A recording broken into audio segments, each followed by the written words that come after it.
بسم الله الرحمن الرحيم. السلام عليكم إخوتي الطلبة، كيف حالكم؟ كيف الصحة؟ أرجو أن تكونوا على أحسن حال وأتم صحة. درسنا اليوم 66.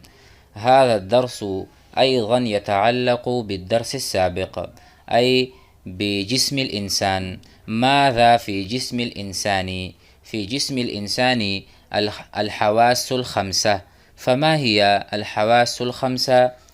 فتعالوا ندرس هذه الحواس وكذلك التعبيرات الأخرى المفيدة. بسم الله الرحمن الرحيم. أسئلة وأجوبة حول الموضوع. كم حاسة عند الإنسان؟ كم حاسة؟ حاسة مفرد والحواس جمع.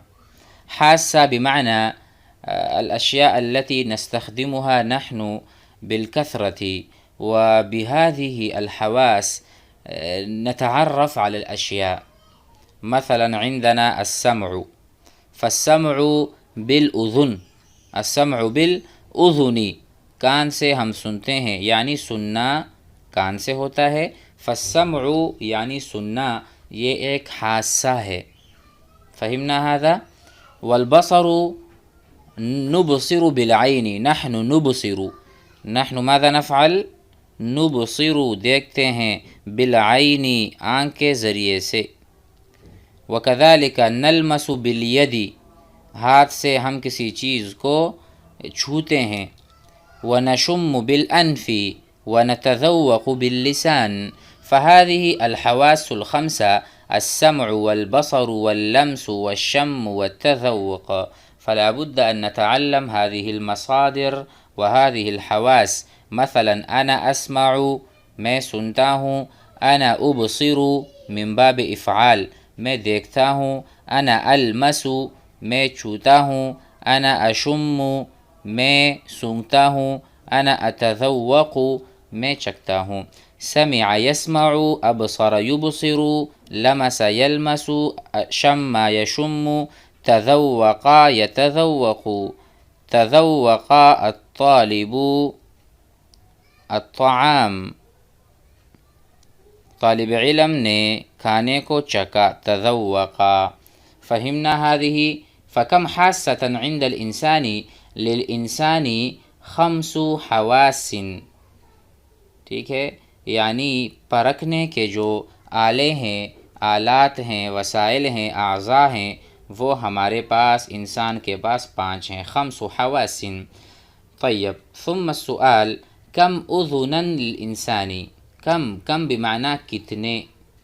کم اذنا للإنسان، انسان کے لیے کتنے کان ہوتے ہیں. وما هي وظيفة الأذن؟ وما هي وظيفة أو ما هو عمل الأذن؟ ما هو العمل؟ ما هو عمل الأذن وما شغل الأذن؟ كذلك نستطيع أن نقول وما شغل الأذن. فقال للإنسان أذنان، 2 کان ہوتے ہیں. وظيفة كل أذن السمع. وظيفة أي عمل كل أذن، ہر کان کا جو عمل ہے، وظیفہ ہے، وہ السمع سننا ہے. كيف يرى الإنسان ما حوله؟ انسان اپنے ارد گرد کیسے دیکھتا ہے. كيف يرى، کیسے دیکھتا ہے. الإنسان ما حوله. فقال يرى الإنسان ما حوله بعينيه. بعينيه دونوں آنکھوں سے. بعينه ایک آنکھ سے. العين، العين واحدة والعينان ثنتان. ثم كيف يشم الإنسان الروائح؟ الروائح یعنی کوئی بھی خوشبو یا کوئی بھی بدبو. الروائح جمع رائحہ. رائحہ کہتے ہیں کسی بھی یعنی خوشبو یا بو کو. هذه رائحة زکیہ، یہ اچھی خوشبو ہے. هذه رائحة قبیحہ وسیئہ، او هذه رائحة کریہہ. رائحة زکیہ یعنی اچھی خوشبو، یا آپ کہہ لیں رائحة طیبة، لا بأس. أما إذا كان الرائحة القبيحة والرائحة الكريهة فنكتب هكذا: رائحة زكية طيبة ورائحة قبيحة كريهة. فهنا قال: كيف يشم الإنسان الروائح؟ يشم الإنسان الروائح بأنفه، ناک کے ذریعے سے، الأنف ناک. كيف يتلمس الإنسان الأشياء؟ انسان چیزوں کو کیسے چھوتا ہے، کس چیز سے اس کو پرکھتا ہے؟ الاشیاء جمع شیء، اشیاء چیزوں کو. یتلمس الانسان الاشیاء باناملہ، انگلیوں سے. طیب، انگلیوں سے انسان کسی چیز پہ ہاتھ رکھتا ہے تو سمجھتا ہے ھذا حار، یہ گرم ہے، ھذا بارد، یہ ٹھنڈا ہے. حار بارد. کیف یتذوق الانسان الاطعمہ؟ انسان کھانوں کو کیسے چکھتا ہے؟ یتذوق الانسان الاطعمۃ بلسانہ، زبان کے ذریعے سے. کم اصبعا فی کف الانسان، ایک ہاتھ میں، ایک ہتھیلی میں. الکف معناہ ہتھیلی. فکم اصبعا، کتنی انگلیاں ہیں، فی کف الانسانی، ای انسان کی ہتھیلی میں. فقال فی کف الانسان 5 اصابع، 5 بمعنی 5. وہی، اور وہ کیا ہیں؟ فی کف الانسان 5 اصابع وہی الخنصر والبنصر والوسطى والسبابة والإبهام. الآن ما هذه؟ فأنا أجعل لكم صورة مثلا حتى نفهم جيدا. فهمنا؟ هذه 4. فها هنا نقول الخنصر هذا هو الإصبع الخنصر، والإصبع البنصر، والإصبع الوسطى والسبابة. طيب، وهذه الإبهام، إبهام موٹی انگلی، إبهام. فلو نقول من هذا الجانب فهذا خنصر وهذا بنصر وهذه وسطى وهذه سبابة وهذه الإبهام، فهذه 5 أصابع في يد الإنسان وفي كفه. بأية إصبع يلبس الرجل الخاتم؟ بأية إصبع، کس انگلی میں؟ بأية إصبع يلبس پہنتا ہے، الرجل الخاتم، آدمی انگوٹھی. یعنی انگوٹھی جو ہے وہ آدمی کس ہاتھ میں پہنتا ہے، کس انگلی میں؟ فقال يلبس الرجل الخاتم في خنصره، خنصر چھوٹی انگلی، پھر بنصر، پھر وسطی، پھر سبابہ، پھر ابہام. فيلبس في الخنصر، وهناك من يلبس في بنصر، لا بأس. يلبس الرجل الخاتم في خنصره. بأية إصبع يتشهد المسلم في صلاته، جب ہم نماز میں ہوتے ہیں قعدے کی حالت میں، وہاں تشہد میں ہم ایک انگلی اٹھاتے ہیں. بأية إصبع يتشهد، تشہد شہادت کی انگلی، شہادت دیتا ہے مسلمان، فی صلاته اپنی نماز میں. فقال هنا يتشهد المسلم في صلاته بالسبابة، سبابة مثلا خنصر، بنصر، وسطى، سبابة، إبهام، فهذه سبابة. طيب، وباليد اليمنى، سیدھے ہاتھ کا جو، سیدھے ہاتھ والی یہ جو انگلی ہوتی ہے سبابہ کہلاتی ہے. فيتشهد المسلم في صلاته بالسبابة. ما الإصبع المستعملة في البصم على الأوراق؟ في البصم، بصم بمعنی جب ہم کسی چیز پر انگوٹھا لگاتے ہیں، یعنی جس کو دستخط نہیں آتا، دستخط يقال له بالعربية التوقيع. الذي لا يستطيع أن يوقع فهو يجعل البصمة. بصمہ یعنی اس طرح سے انگلی ہم لگا دیتے ہیں اور وہ ہمارا ہی دستخط ہوتا ہے. ٹھیک ہے. وممكن يقال له أيضا انگوٹھے کا جو پرنٹ ہوتا ہے، یعنی فہمنا هذا؟ فهو البصم بمعنی ہاتھ سے، یعنی ابہام بڑی انگلی سے جب لگاتے ہیں، علی الاوراق کسی بھی دستاویزات پر.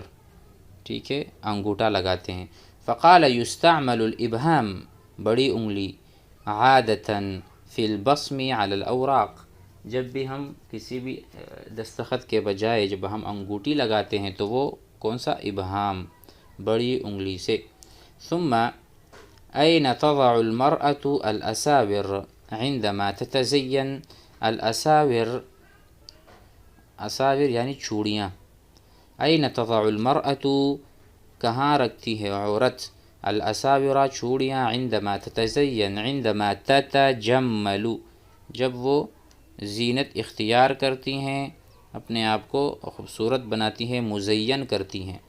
فقال تضع المرأة الأساور عندما تتزین، جب وہ زینت اختیار کرتی ہیں، فی معصمها، فی المعصم، معصم کلائی، یعنی جو ہماری کلائی ہوتی ہے،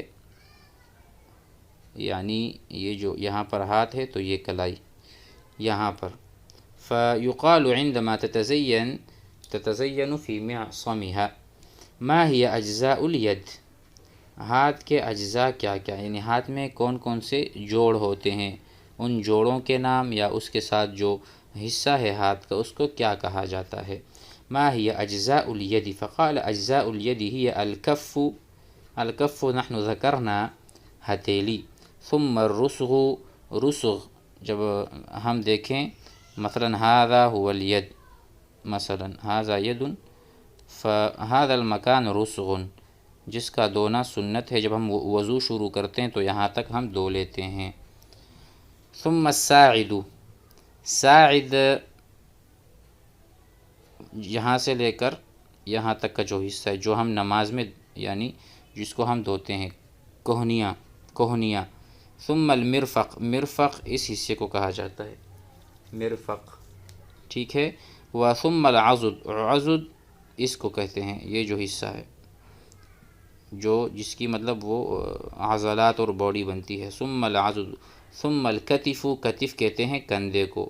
جب ہم یہاں تک پہنچ گئے تو یہ سارا ابھی یہ کتف ہے اور نیچے پھر پیٹ شروع ہو جاتا ہے اور یہ اس کا سر ہے مثلا. هل فهمنا؟ هذا هو الکتف، کندھا. فالکف والرسغ ثم الساعد ثم المرفق ثم العضد ثم الکتف، کندھا. هذه اجزاء الید. ما هي اجزاء الرجل، اچھا پاؤں میں کیا کیا اعضاء ہوتے ہیں، اجزاء ہوتے ہیں. فقال اجزاء الرجل، پاؤں میں یا پیر میں جو اجزاء ہوتے ہیں، القدم، ایک تو قدم ہے جس سے ہم قدم لیتے ہیں، فہمنا. والکعب، کعب کہتے ہیں اس جگہ کو، ٹھیک ہے، اس جگہ کو کعب کہا جاتا ہے. والساق، ساق جس اس سے اوپر کا حصہ ساق کہلاتا ہے.